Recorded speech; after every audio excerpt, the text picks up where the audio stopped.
for us osteopaths, bone is mostly unknown.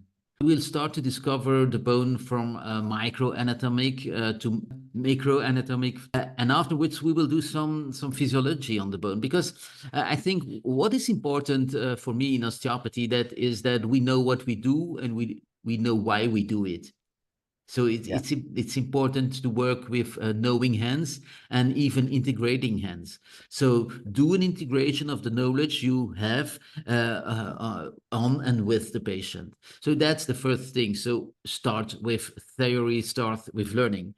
And once we do that, we will have an approach to bone, and we will start feeling bones. And everyone says, but I know bone, I already felt it. That's true.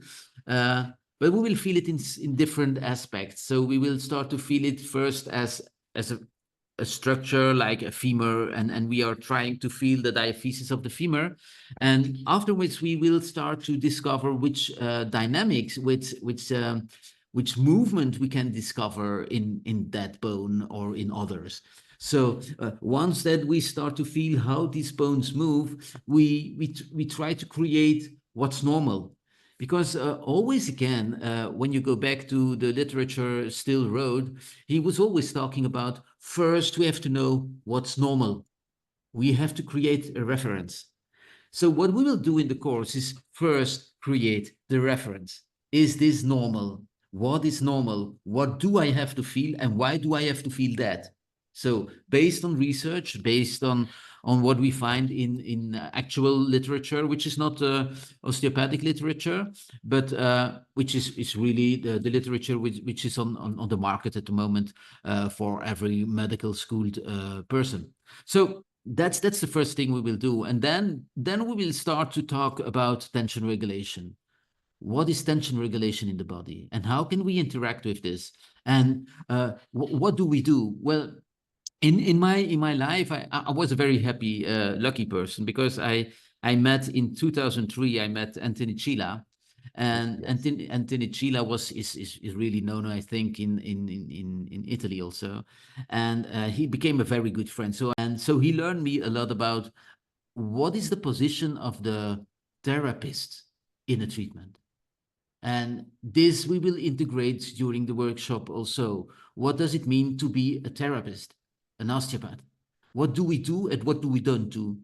So I from time to time, I will be a little bit provocative, I think, when we talk about the rules we always apply, like self-regulation, like self-healing. I always say, who is self? Are you it yourself, the osteopath, who is doing it, or do you ask the body to do something? So in this workshop, and in all my workshops, in fact, we are working on this. What does it mean the body has to work? How can I make the body work for me, and being me, the one who is observator, who is looking, watching the body, doing the work for me, and doing the self-regulation, which might lead to self-healing processes or self-defending processes, as Still described them 150 years ago now. And this is so nice to be another actor as a therapist, as an osteopath. It's not we are doing a mobilization, but the body is moving around us. So, or around the fulcrum we set, or the fixed point we set, and the body is doing the work, and we feel the body doing the work, and my patient is feeling it. And there, the bony tissue is fantastic, because it's opening new perspectives in how to interact with patients, and how to have a one-shot treatment, for example.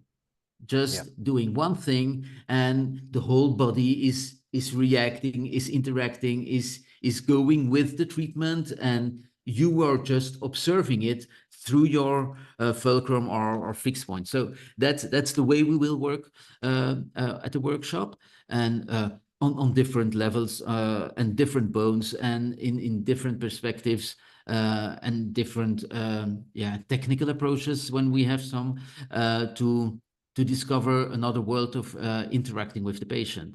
So that's for me the main goal about that workshop.